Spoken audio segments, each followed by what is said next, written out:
যে কোনো আমিষ রেসিপিকে হার মানিয়ে দেবে বাঁধাকপির এই নিরামিষ রেসিপিটি। তো আজকে আমি রান্না করেছি বাঁধাকপির মালাইকারি। রেসিপিটি দেখতে যেমনই হয়েছে খেতেও কিন্তু দারুণ হয়েছে, আর বানানো যে কতটা সহজ তাই রেসিপিটি না দেখলে বুঝতেই পারবেন না। রেসিপিটি দেখুন, আশা করি আপনাদের ভালো লাগবে। আর একটা কথা বলি, যদি ভালো লাগে তাহলে আমার ভিডিওতে একটা লাইক দিয়ে চ্যানেলটিকে সাবস্ক্রাইব করে নেবেন। পাশে থাকা যে বেল আইকনটা থাকবে ওটাতে প্রেস করতে ভুলবেন না। আর সাথে সাথে নিচে একটা কমেন্ট করে জানাবেন আজকে রেসিপিটি কেমন হয়েছে। তো রেসিপিটি প্রথম থেকে শেষ পর্যন্ত দেখবেন। তো সবার আগে নমস্কার, কেমন আছেন সবাই? আশা করি ভালো আছেন। শুভ্র শান্তি ফ্লকে আপনাদের সবাইকে স্বাগত জানাই। আমি শান্তি।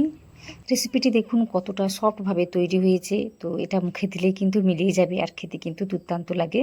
তো একবার হলেও বানাবেন, রেসিপিটি দেখুন, আশা করি আপনাদের ভালো লাগবে। তো এখানে আমি কি করেছি, প্রথমে একটা মশলা তৈরি করে নিচ্ছি।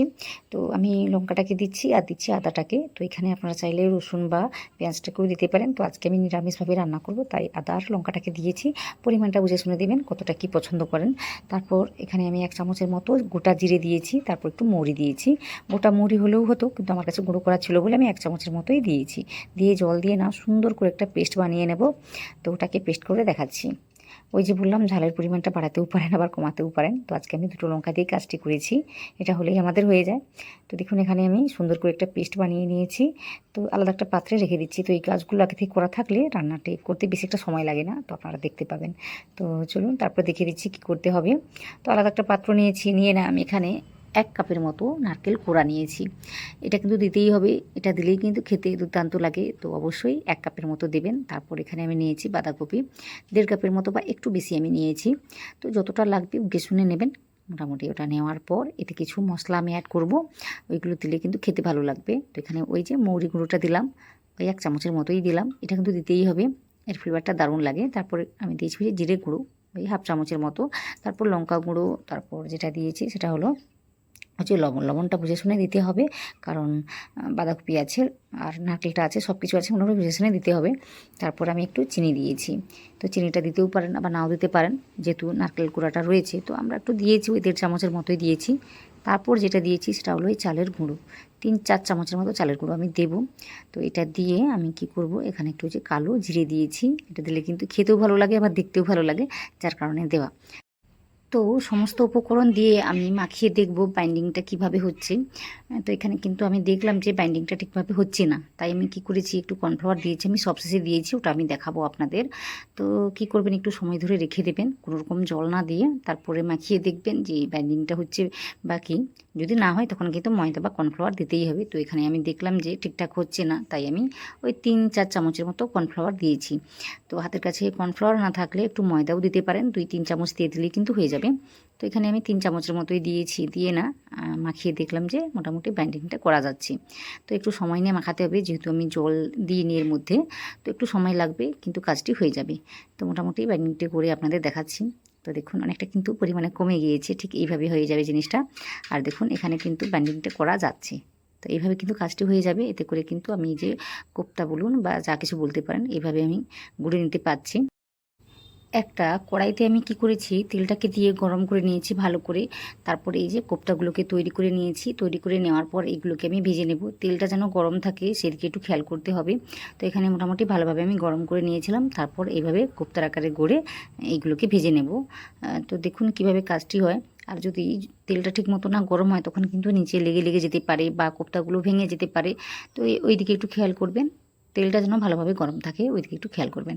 তো সবকটা আমি দিয়েছি, দিয়ে মোটামুটি একটু সময় নিয়ে তারপর উল্টাবো আমি, না হলে নিচে লেগে লেগে যেতে পারে বা ভেঙে যেতে পারে। মোটামুটি বুঝে শুনে কাজটি করবে। আর যেহেতু কর্নফ্লাওয়ার রয়েছে, নিচে কিন্তু লেগে যাবে না, সুন্দরভাবে কাজটি হয়ে যাবে। আপনারা দেখতেই পাচ্ছেন কীভাবে জিনিসটা ভাজা হচ্ছে।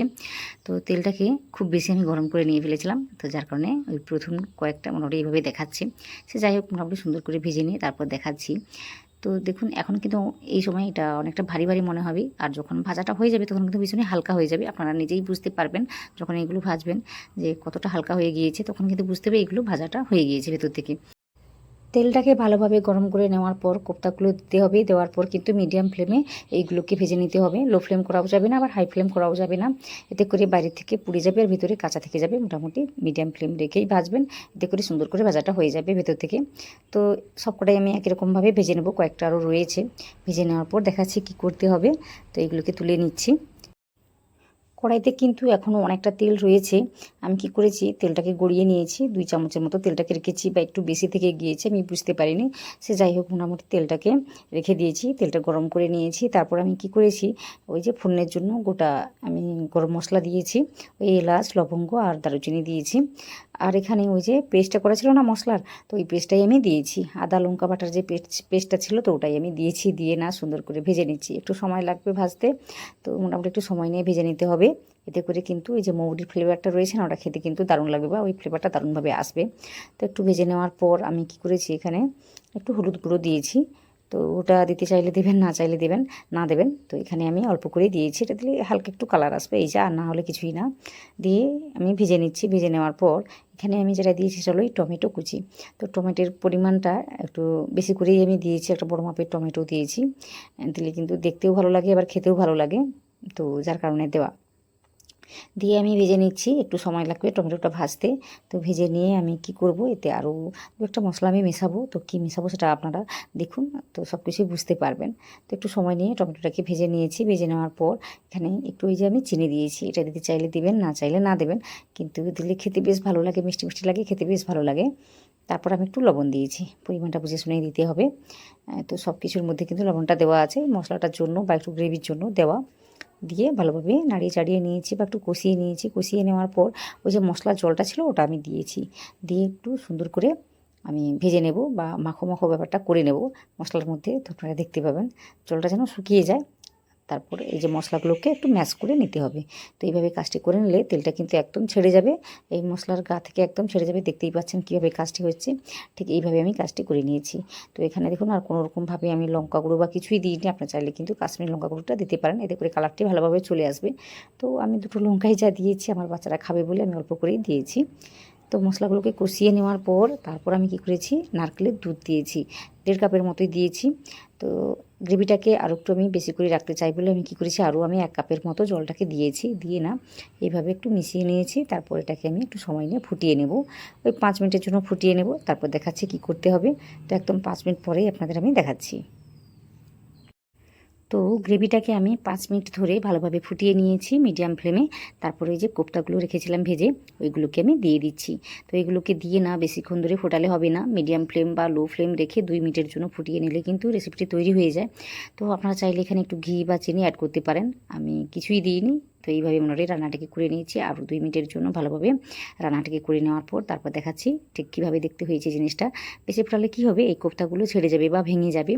তো মাত্র 2 বা 5 মিনিটের জন্য ফুটিয়ে নেবেন, বেশি সময় ধরে ফোটাতে হবে না, তাতে করেই কিন্তু রেসিপিটি তৈরি হয়ে যায়। তো দেখতেই পাচ্ছেন তেলটা কিন্তু একদম আলাদা হয়ে গিয়েছে। তো এতে করেই বোঝা যাচ্ছে জিনিসটা সুন্দরভাবে তৈরি হয়ে গিয়েছে। নিরামিষ দিনে এমন একটি রেসিপি রান্না করে আমাকে জানাবেন এই রেসিপিটি কেমন হয়েছে। ভালো লাগলে ভিডিওতে একটা লাইক দিয়ে চ্যানেলটিকে সাবস্ক্রাইব করবেন, এটা আমার অনুরোধ। আর এতক্ষণ ধরে আমার ভিডিওটি দেখে নেওয়ার জন্য আপনাদের সবাইকে অনেক অনেক অনেক ধন্যবাদ জানাই।